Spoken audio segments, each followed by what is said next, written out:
Sejam muito bem-vindos a mais um podcast do Automóvel Clube Portugal. Eu sou Francisco Gonçalves e hoje vamos pegar no filme da Ferrari, um filme que acabou de estrear nos cinemas, para analisar algumas questões do desporto automóvel. Como convidados temos dois pilotos de gerações distintas.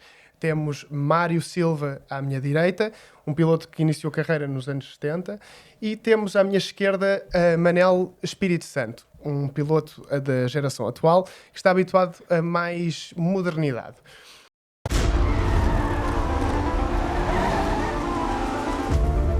All of us are racers. It's our deadly passion, our terrible joy.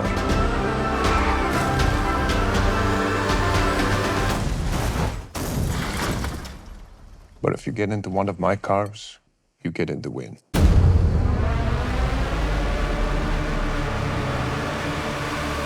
Ferrari.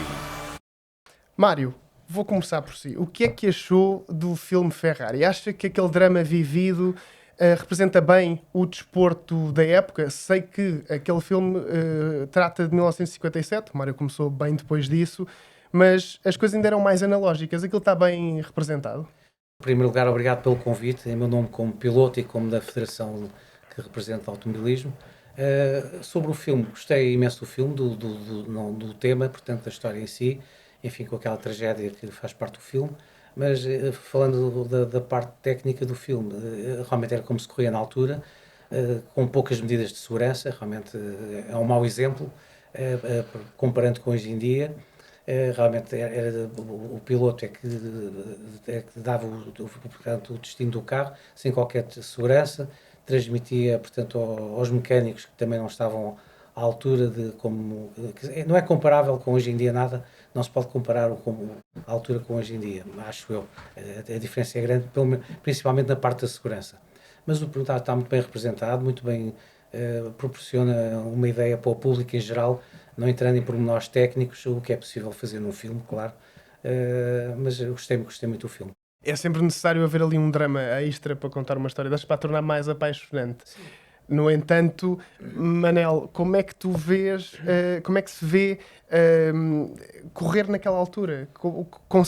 Passa-te pela cabeça como é que seria uma coisa daquelas? Primeiro queria agradecer pelo convite para vir cá ao podcast, e em termos do filme, eu gostei imenso do filme. É de uma época que para mim é quase se fosse uma ficção.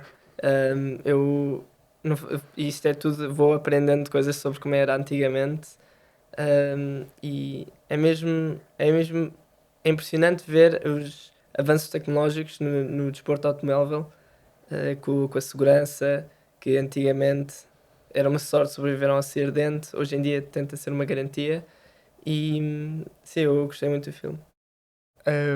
Mário, é uma ficção que não é real, porque ela existiu efetivamente. Nós vemos ali factos, no filme são retratados factos como o equipamento do piloto. Passava por uma camisa civil normal e um capacete, uma touca de cabedal. Já apanhou outra época com equipamentos diferentes, mas a segurança era muito reduzida, não era? Nos anos 70... Eu praticamente apanhei as duas épocas, não esta inicial dos anos 50, mas nos anos 70, em que se podia correr, e correr muitas vezes sem, enfim, que não existia fato, não existia roupa interior, o capacete era muito rudimentar, enfim, já havia cintos de segurança, mas nada como seja hoje em dia, que eu já, portanto, tenho aqui a oportunidade de referir, corri com as duas gerações, portanto, ainda corro. Mas de qualquer das maneiras, a inexistência da segurança, desde o carro, que não está preparado, sem rollbars, sem cintos, desde os pilotos que não estavam preparados, não têm a capacidade física que hoje em dia é necessária ter, e tem que estar bem fisicamente, tem que estar num bom estado de físico para aguentar estes guias todos dos carros, e na altura não se pensava em nada disso. Por outra preocupação, desde o sistema antes, do capacete, enfim, um número de situações. Hoje em dia, enfim, quando há um acidente, só por uma tragédia grande é que se morre, ou se tem algum acidente assim grave com consequências. Na altura era exatamente o contrário, qualquer acidente era quase um milagre não acontecer nada, portanto são épocas diferentes nesse aspecto. O Mário fala-nos como piloto e como membro da FPAC, que tem uma grande responsabilidade em manter a segurança do desporto motorizado. Exatamente, isso passa por nós todo este controle sobre o desporto automóvel, e realmente é-nos imposto pela Federação Internacional. As regras são exatamente iguais em todo o mundo hoje em dia e há uma grande preocupação com a segurança, portanto, em detrimento do desporto. Entanto, ao contrário, na altura que não se ligava tanto, não se ligava mesmo nada, quer dizer, era só desde os pneus, desde a segurança, desde o carro, desde o piloto, enfim, tudo isso. Mudou completamente, infelizmente, não é? Portanto, hoje vê-se acidentes que parecem graves, por grandes azares, como pode acontecer um acidente na rua e pode ter consequências ou não, mas na altura, realmente, pela velocidade, pela falta de proteção, era tudo muito mais grave. Manel, tu és da geração segurança e como é que, por exemplo, qual é o teu equipamento para competir? Tu atualmente estás no LMP3, estás na Le Mans Series. Qual é o equipamento que tu tens obrigatoriamente indispensável para entrar numa prova destas e como é que vês participar numa prova sem algum item de segurança dos que usas atualmente? Em termos do equipamento que usamos, temos botas, que são à prova de fogo, é tudo à prova de fogo, então botas, meias que vêm quase até ao joelho, temos umas calças interiores, uma camisa interior, fato, luvas, balaclava e o capacete. E nós temos que ter estes itens todos, e todos em dia têm todos uma especificação da FIA para estarem em dia. E se formos apanhados numa corrida sem um destes, podemos ser completamente só desclassificados. De vez em quando, eles vêm-nos verificar para ver se estamos lá assim que saímos do carro, para ver se estamos a usar o equipamento todo certo e se não está a faltar, por exemplo, as meias, se não está a faltar alguma coisa qualquer. Nós vemos que eles acabavam a prova, como no filme, eles acabam a Mille Miglia, completamente com a cara coberta de lixo e de fumo e de tudo o que levavam. Não havia ali proteção nenhuma, estavam num monolugar descapotável e, portanto, estavam ali à mercê dos elementos. O que vemos também são os pilotos, antes de entrar na prova, a escrever cartas para a família, para as mulheres, para os filhos, a despedirem-se. Isso é algo impensável que não te passa pela cabeça antes de entrar numa prova. Não vives com isso. Não se pensa no acidente antes de entrar em prova. Não. Assim que começa a pôr o fato e a preparar-me para entrar no carro, a única coisa que está na minha mente é só fazer o melhor, saber o que é que eu tenho de fazer dentro do carro e não pensamos nas consequências. Entramos no carro sem pensar nas consequências, é só lidar com o que temos. E eu também imagino que na altura, apesar de eu acho que assim que na noite anterior se calhar pensava um bocado, preparavam as cartas para as namoradas, para as mulheres, para os filhos, mas eu imagino que assim que entrassem nos carros desligava-se tudo na mesma, até se for em 1950 e em 2024, quando entras no carro desaparece tudo. É isso que eu sinto. Vou pegar nesta questão. O Mário continua a competir, mas no início da carreira havia esta preocupação excessiva com como é que poderia acabar uma corrida? Ou é o que o Manel diz? Não. Assim que se entra no carro... Eu acho que sim, só assim é que se pode correr e competir e para andar nos lugares da frente. Uma coisa não é compatível com a outra, porque se vai para lá com medo e com receio, que é mais um pretexto e uma consequência para as coisas correrem mal. Portanto, então, indo com esse handicap, mais vale não correr. Mas penso que não. Mas na altura, enfim, eu percebo, era um risco. Hoje penso que é um risco calculado, portanto, eu se achasse que era tão perigoso e que podia ter tantas consequências, que não corria. Portanto, hoje corro com a mesma coisa como ir passear de carro ou dar uma volta. Enfim, tudo sob controle, os acidentes são imprevistos, às vezes não por nossa culpa, muitas vezes. Há imprevistos, mas também há imprevistos na estrada em todo lado, portanto acho que é um risco calculado e, portanto, se eu achasse que era tão perigoso, eu e a maior parte dos meus colegas também não corríamos, com certeza. Vou deixar aqui uma questão. O Mário apanhou o início do analógico da competição e depois também a parte tecnológica já moderna. Vou fazer aqui uma provocação. Era mais difícil ser piloto antigamente do que é hoje? Porque os carros eram mais simples ou os carros eram mais complicados e atualmente torna-se mais difícil porque há mais pressão da equipe? Eu não direi, as épocas têm as suas dificuldades. Eu estou à vontade para dizer porque hoje em dia tenho a possibilidade de correr nas duas gerações de carros, nos do antigamente e nos atuais. O que eu penso é que um piloto atual que nasceu nesta época agora, correr num carro do antigamente teria algum handicap porque não está habituado, a maneira de curvar, de reagir com o carro, tem que se andar à frente, depois tem que saber poupar, não é uma corrida de sprint, pelo carro em si, portanto, são maneiras diferentes de correr.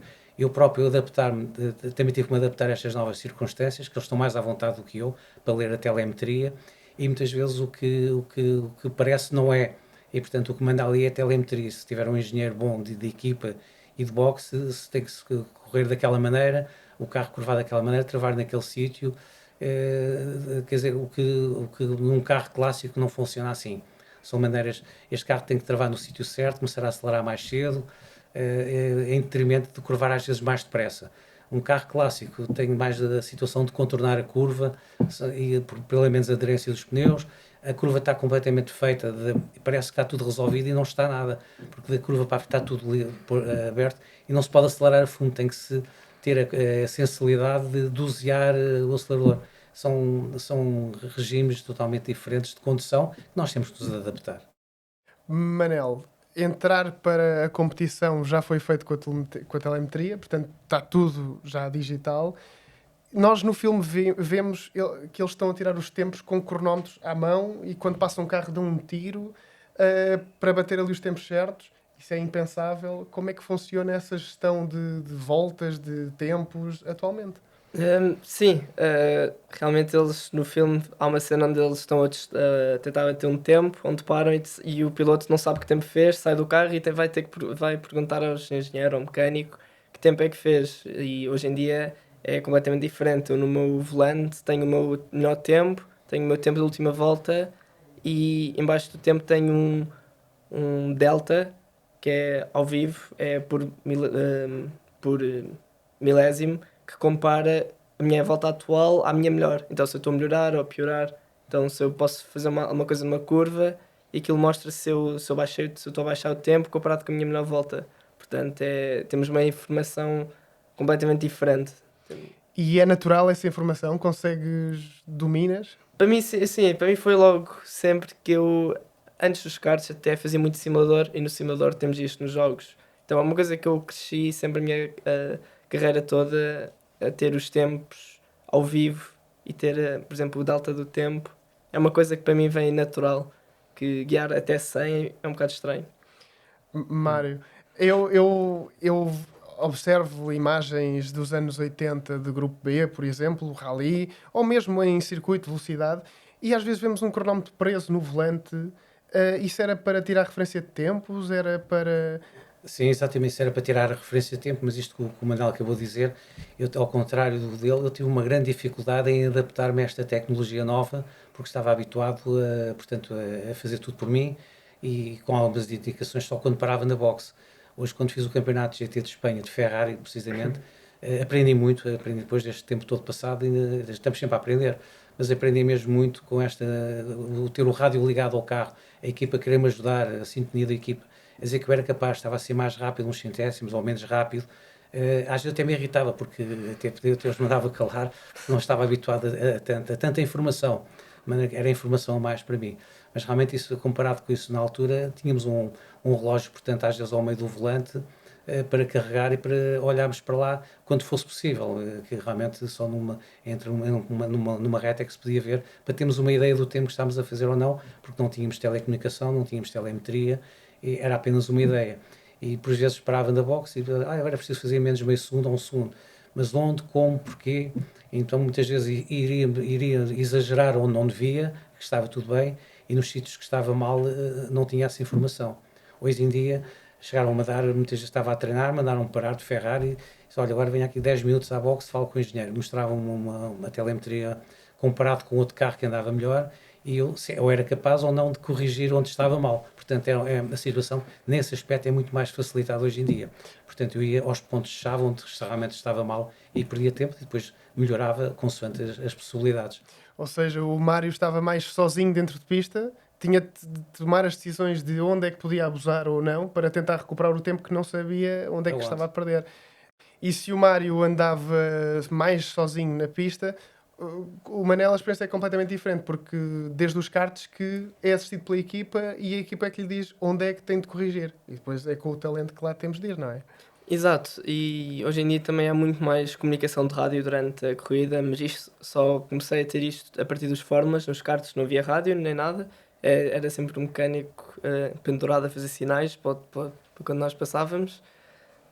Mas sim, o rádio foi uma questão que eu tive que me habituar, mas que agora já me habituei e que se for usado bem dá para trazer muito benefício. Manel, vou pegar na questão que coloquei ao Mário.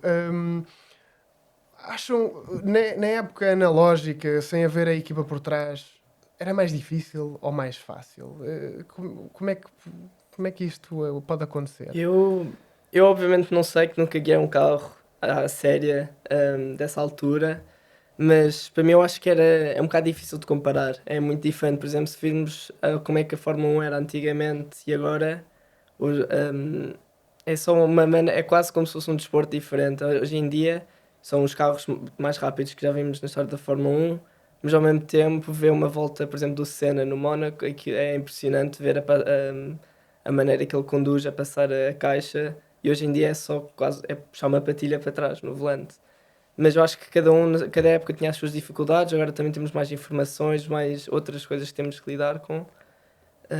Então eu acho que acaba por ser só uma experiência diferente de corrida. E então agora posso perguntar ao Mário o que era mais divertido? Se era andar, por exemplo, com um Force de tração traseira ou que era completamente mecânico? O Mário é que... Depende dos pontos de vista. Entre enfim, o prazer e o cronómetro vai uma grande diferença. Portanto, para ser eficaz, essa dos cortes de andar de lado e andar de lado, todos nós gostamos, mas isso não era tão eficiente no tempo. Portanto, comparando os tempos, eu, aliás, no mesmo dia corro com carros da época anterior e da atual. É difícil dizer o que é mais... Hoje em dia, para mim, para sou da época, é muita informação, muita mais concentração pelo rádio, pela telemetria. É preciso mais atenção. Da outra altura era uma situação mais pessoal. Portanto, são modos diferentes de testar e de conduzir. Estamos a falar para ser competitivo e andar nos primeiros. Para andar ali às voltas, qualquer piloto e qualquer época está bem. Agora, para andar nos primeiros, a concentração, o estado físico, hoje em dia, conta muito mais do que contava na época. Portanto, à época, portanto, era tudo muito mais artesanal, era uma questão, enfim, de virtual do piloto, ter mais jeito ou menos jeito, e ter um carro bom, o carro sempre havia grandes diferenças dos carros mais na época que há hoje em dia. Hoje os carros, desde os troféus, que eu fiz também os quase todos, passei por isso, já eram muito iguais, mas hoje os carros hoje em dia são mais aproximados que eram na época. Na altura um bom carro e um bom piloto, porque não ganhar, era o que estava indicado, não é? Hoje em dia não é assim, pode haver um bom carro, um bom piloto, mas se calhar há mais 10 iguais. A competição nunca foi tão assistida e tão apoiada como é nos dias de hoje. As equipas criam uma pressão muito grande. E antigamente, se isso podia ser gerido pelo piloto porque estava só ele e o carro, atualmente temos a pressão de uma equipa que altera completamente esse panorama. E é curioso como um filme como este, Ferrari, nos consegue levar uma verdadeira viagem do tempo, porque conseguimos perceber como é que o desporto era feito na altura e, através desta conversa, conseguimos perceber como é que ele é feito atualmente. Com bastante pormenor, temos Mário Silva, que nos conta pormenores da época e da atualidade, e depois temos uma geração nova, com o Manel Espírito Santo, que nos conta como é correr atualmente. É um filme que vale a pena ver para quem gosta de automóveis e não só, porque todo o drama à volta da história da Ferrari é um tema muito curioso, e agradeço a vossa presença aqui no podcast do Automóvel Clube Portugal. Pois, o que eu tenho a dizer, tanto como piloto como membro da Federação, acho que o grande público é uma oportunidade que tem de ver este filme e de fazer comparações entre o que era na altura e que hoje em dia fica aqui a ideia e o desafio. Acho não só pelo tema em si, pelo filme em si, e além dos carros, para quem gosta de carros, acho que é de não perder. Sim, eu também ia recomendar muito o filme, especialmente porque hoje em dia a Fórmula 1 e o desporto automóvel está a começar a crescer por causa dos filmes da Netflix, etc. Eu acho que é uma maneira boa para pessoas que estão a começar a ver agora a Fórmula 1 para saberem como é que era antigamente e para verem a evolução e como foi a evolução e a dificuldade que a Ferrari, que é uma marca tão prestigiosa, teve. Muito obrigado aos nossos convidados e muito obrigado a quem ouviu o nosso podcast e viu. Podem sempre acompanhar o nosso podcast nas nossas redes sociais, como o Spotify, o site do Automóvel Clube Portugal ou também no SoundCloud. Obrigado. If you get into one of my cars, you get in the win. Winston, go beat the hell out of them. Ferrari, no cinema.